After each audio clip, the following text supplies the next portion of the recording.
Welcome back. Hundreds of job aspirants were lathi-charged in Patna today. Here's why. The aspiring teachers were protesting against a delay in their recruitment.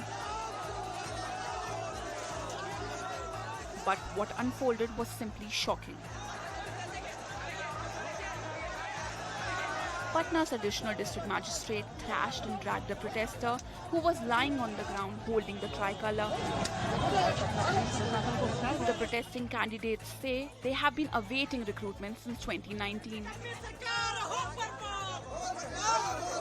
Fed up with mere assurances from the government, they decided to voice their anger.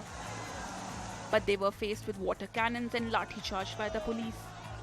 Facing flack over how the protests were handled, the Bihar government ordered a probe. ऐसा व्यवहार नहीं करना चाहिए। अब तो जांच committee बनी तो कार्रवाई ना है, तो उसमें जांच होगी। An inquiry committee has been ordered by the Patna district magistrate. Well, there was high drama in Jaipur today after the police lathi-charged ABVP students who had in fact gathered there without permission during a college students' body election. The ABVP's candidate for the president's post in Jaipur Rajasthan University held a show of strength with a large number of supporters during his nomination. An elderly man was left badly injured after he was tossed in the air by a bull. The incident happened in Faridabad in the National Capital Region. The man was crossing a street when the bull charged at him from behind and tossed him into the air with his horns. In fact, bystanders rushed to the man's help and took him to a nearby hospital. A woman toll plaza employee in Madhya Pradesh was brutally assaulted after she refused to let a person pass without paying.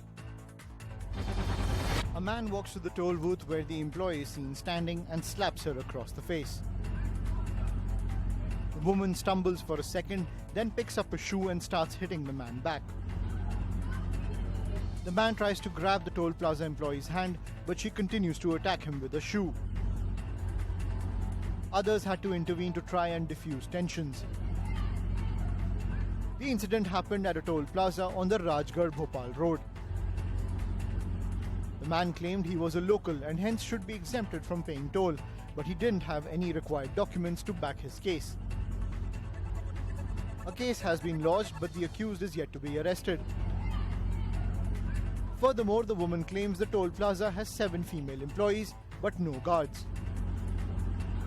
A group of brave Indian soldiers made the impossible possible. High-altitude trek in Ladakh by snow leopard. The brigade of a 14-member team of Jawans completed the 230-kilometer journey. It's a treacherous trek from Rumsey to Nyoma. It was done in 12 days. The trek happens at an altitude of anywhere between 14,000 to 18,000 feet. They traverse through snow-covered mountains as well as valleys, and clearly it's a record for the boys in Olin. Landslides because of heavy rains have left a trail of death and destruction all across Himachal Pradesh. It looks like business as usual at this petrol pump in Shimla. But suddenly, a giant rock breaks away from the mountain, comes hurtling down and lands on cars parked at the petrol pump. It happened so quickly that people didn't even have time to get away. At least one person was badly injured and 3 cars were completely destroyed. In Chamba district, a 3-story building was destroyed due to a landslide and the debris that came along with it. In Mandi, traffic came to a standstill after debris from a landslide fell on the road. सबसे बुरे हालात यहाँ पर मंडी के हैं, जैसे कि आपको पता है कि अकेले मंडी में 13 लोगों की जान गई है. The administration in Himachal Pradesh is on high alert after several landslides have been reported due to incessant rains. The Kupkar Alliance held an all-party meeting in the valley today over electoral revision that proposes to give voting rights to non-locals who are working or studying in Jammu and Kashmir. All opposition parties have unequivocally opposed the new move, which will see close to 25 lakh new voters added to the electoral list. It's vindication for the Kerala governor and embarrassment for the Kerala government over the Kannur University professor recruitment row. The Kerala High Court has stayed the appointment of Priya Varghese as associate professor till the end of the month. This comes just a day after the governor ordered the Kannur VC to put Priya's nomination on hold, alleging nepotism. The Campus Front of India has slammed the BJP government for allegedly saffronizing the education system in Karnataka. The CFI says that the government is focused on the upcoming elections and they're not here for education. CFI announced a nationwide campaign like seminars till the 20th of September. This comes amid the ongoing hijab row in the state. The Supreme Court has disbanded the three-member Committee of Administrators from looking over the affairs of the All India Football Federation and said that elections for the football body be held on the 28th of August. The Apex Court also ordered all 36 representatives from states and union territories to be part of the voter list, which is what was demanded by FIFA. 3 American cops were suspended after a video of them beating a suspect under arrest went viral. The video shows the 3 cops pinning down a suspect, punching him in the head and kneeing him several times. The suspect holds his arms up to his face while he's mercilessly thrashed. One of the police officers also points at the person taping the video, ordering them to stop recording. The officers were responding to a report of a man making threats to a convenience store employee. According to the police, the officers began a calm and civil conversation with the suspect. But then he allegedly began to attack one of the deputies, which led officers restraining him and beating him up. The man has been booked and the 3 police officers have been suspended. The US's top infectious diseases expert, Dr. Anthony Fauci, has announced that he'll be stepping down as the director of the National Institute of Allergy and Infectious Diseases, as well as the White House's chief medical advisor at the end of the year. Dr. Fauci had become a household name during the pandemic when he battled misinformation over COVID. Russia claims that Ukraine's special services are responsible for the assassination of a Putin aide and the Russian philosopher Alexander Dugin's daughter, Daria Dugin. In fact, Russia claims that the perpetrator is a Ukrainian citizen who arrived in Russia on the 23rd of July. Dugina was killed on Saturday when a suspected explosive device blew up in the car that she was driving. China is literally crossing the line with its military exercises very close to the Taiwan Straits.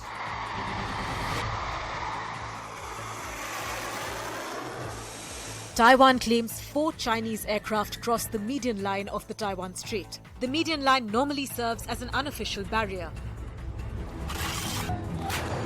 China has been carrying out drills near Taiwan despite strong objections from the government in Taipei. Beijing claims Taiwan as Chinese territory and has been fuming ever since US House Speaker Nancy Pelosi's visit to the island last month.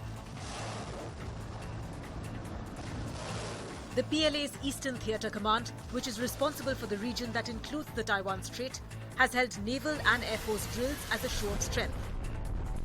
The maneuvers include launching ballistic missiles into waters around Taiwan, several Chinese warships in the Taiwan Strait, and PLA warplanes breaching the median line.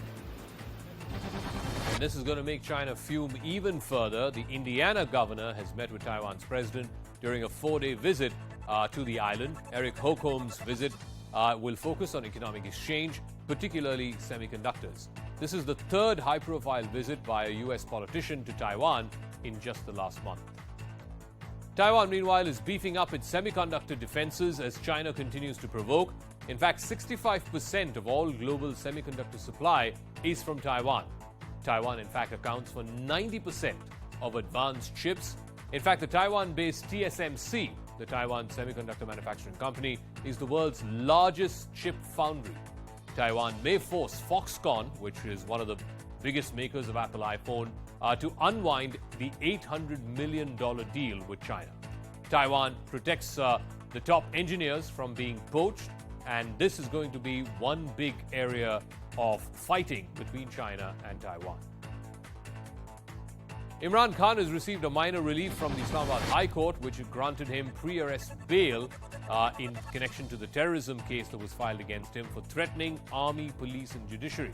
Imran Khan was booked under the Anti-Terrorism Act on Sunday after he warned officials not to work for thieves, referring to the present government. A Hindu man escaped lynching in Pakistan over an alleged blasphemy case filed against him. Hundreds gathered outside Ashok Kumar's apartment in Pakistan's Hyderabad.